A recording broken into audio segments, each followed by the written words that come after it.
ശ്രീ സണ്ണി ജോസഫ് വീണ വിജയൻ നൽകിയ ഹർജി കർണാടക ഹൈക്കോടതി തള്ളിയിരിക്കുന്നു. അപ്പോൾ SFI അന്വേഷണം തുടരാം എന്നുള്ളതാണ് കർണാടക ഹൈക്കോടതിയുടെ തീരുമാനം. എങ്ങനെ കാണുന്നു ഈ വിധിയെ താങ്കൾ? നീതിയുക്തമായിട്ടുള്ള ഒരു വിധിയാണ് കർണാടക ഹൈക്കോടതി പുറപ്പെടുവിച്ചിട്ടുള്ളത്. എല്ലാവർക്കും അറിയാം ഈ കേസിലെ മാസപ്പടി വിവാദത്തിൽ എന്താണ് ഇപ്പോൾ ഹർജിക്കാരി പ്രതിസ്ഥാനത്ത് നിൽക്കുന്ന വീണ വിജയന് പറയാനുള്ളത്.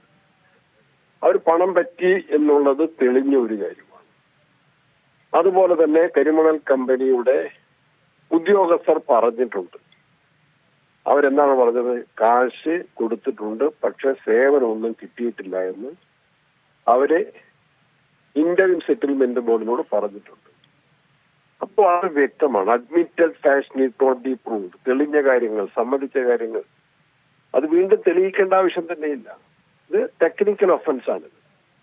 ആ കാര്യങ്ങളിൽ ഈ വാദമുഖങ്ങളൊന്നും നിൽക്കില്ലായിരുന്നു. വളരെ അഡ്മിറ്റഡ് ആയിട്ടുള്ള എവിഡന്റ് ആയിട്ടുള്ള ഒരു കേസാണ്. അതിന് അന്വേഷണം വേണ്ട എന്ന് കോടതികൾക്ക് പറയാനേ കഴിയില്ല.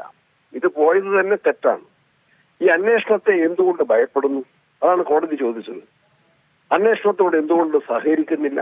അതാണ് കോടതി കണ്ടത്. അപ്പോൾ ഇത് മുഖ്യമന്ത്രിയുടെ മകൾക്കും മുഖ്യമന്ത്രിക്കും CPM പാർട്ടിക്കും അവരുടെ വാദമുഖങ്ങൾക്കേറ്റ കനത്ത തിരിച്ചടിയാണ്. അന്വേഷണവുമായിട്ട് അതിന്റെ ഏജൻസികൾ മുന്നോട്ട് പോകും.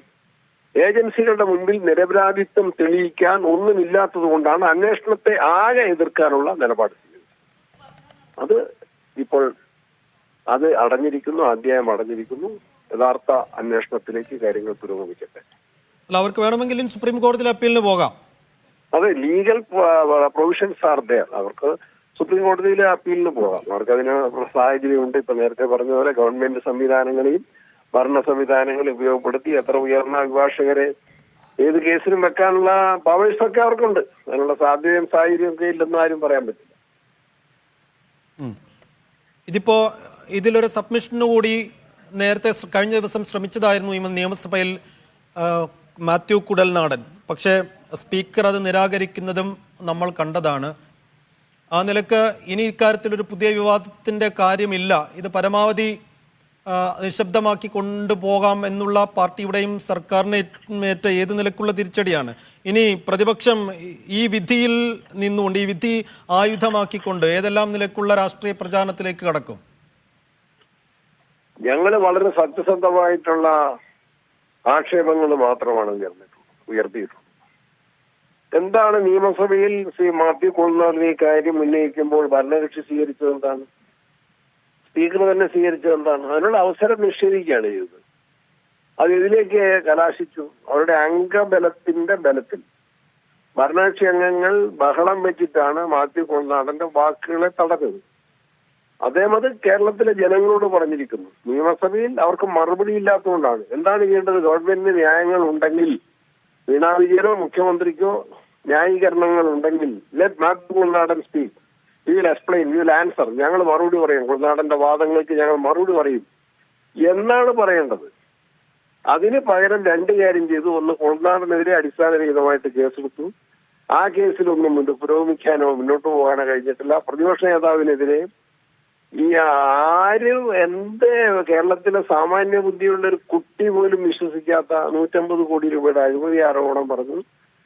അതിലൊക്കെ ഭരണകക്ഷി കൂടുതൽ വഷളായിക്കൊണ്ടിരിക്കുകയാണ്. ഈ കാര്യത്തിൽ അവർക്ക് എന്ത് എക്സ്പ്ലനേഷൻ? ഒറ്റ കാര്യം ഞാൻ പ്രത്യേകം ചോദിക്കാൻ ആഗ്രഹിക്കുകയാണ്. എന്താണ് CPMന്റെ ദേശീയ സെക്രട്ടറി സീതാറാം യെച്ചൂരി പ്രതികരിക്കാത്തത്? ഒരു പോളിറ്റ് ബ്യൂറോ മെമ്പർ ഇന്ത്യയിൽ ആകെ ഒരു മുഖ്യമന്ത്രിയുള്ള ആ മുഖ്യമന്ത്രിയുടെ മകൾക്കെതിരെയാണ്. CPMന്റെ രേഖയിൽ എന്താണ്? ഇതിനു മുൻപുണ്ടായ കാര്യങ്ങളിൽ നേതൃത്വത്തിന്റെ ഭാഗമായി നിൽക്കുന്ന അവരുടെ കുടുംബാംഗങ്ങളുടെ പ്രവർത്തനം പോലും പാർട്ടിക്ക് ദോഷമാകരുത് എന്നതായിരുന്നു CPMന്റെ പ്രവർത്തന രേഖയെങ്കിൽ, പാർട്ടി പ്രവർത്തകർക്കുള്ള മാർഗരേഖയെങ്കിൽ, എന്തുകൊണ്ട് സീതാറാം യെച്ചൂരിക്ക് ഈ കാര്യത്തിൽ ഒരു വാക്ക് പറയാൻ? അത് കേരള കമ്മിറ്റി പറയും, സംസ്ഥാന നേതൃത്വം പറയുമെന്ന് പറഞ്ഞു. പോളിറ്റ് ബ്യൂറോ മെമ്പറെ കുറിച്ച് എന്താണ്? ഒരാശയം ഉയരുമ്പോൾ ആരാ പറയേണ്ടത്? അഖിലേന്ത്യാ സെക്രട്ടറിക്ക് പറയാൻ സാധിക്കണം, പോളിറ്റ് ബ്യൂറോയ്ക്ക് ചർച്ച ചെയ്യാൻ സാധിക്കണം.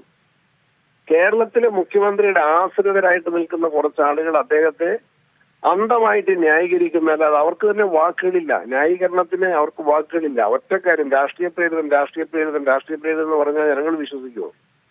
CPM നേതാക്കന്മാർക്കറിയാം, അണികൾക്ക് നന്നായിട്ടറിയാം, വിവരമുള്ള എല്ലാവർക്കും അറിയാം. ഇത് നടന്ന കാര്യം തന്നെയാണ്. It's A proven case. ശരി, ഇത് നടന്ന കാര്യം തന്നെയാണ്. അതിലൊന്നും ഇപ്പൊ കുളനാടൻ കൂടുതലായിട്ട് അതിന്റെ സാഹചര്യങ്ങളെ വളരെ ലീഗലായിട്ടും വസ്തുനിഷ്ഠമായിട്ടും എന്ത് സഹായമാണ് ഈ പ്രതിഫലം വാങ്ങുമ്പോൾ ഈ കരിമണൽ കമ്പനിക്ക് മുഖ്യമന്ത്രിയുടെ ഭാഗത്തുനിന്ന് ചെയ്തു കൊടുത്തത് എന്ന കാര്യം എക്സ്പ്ലെയിൻ ചെയ്യാൻ സഭയിൽ ശ്രമിക്കുമ്പോൾ അതിനെ തടസ്സപ്പെടുത്തുകയാണ് ചെയ്തത്. കുളനാടനൊക്കെ പുറത്ത് വാർത്താ സമ്മേളനത്തിൽ എക്സ്പ്ലെയിൻ ചെയ്തിട്ടുണ്ട്.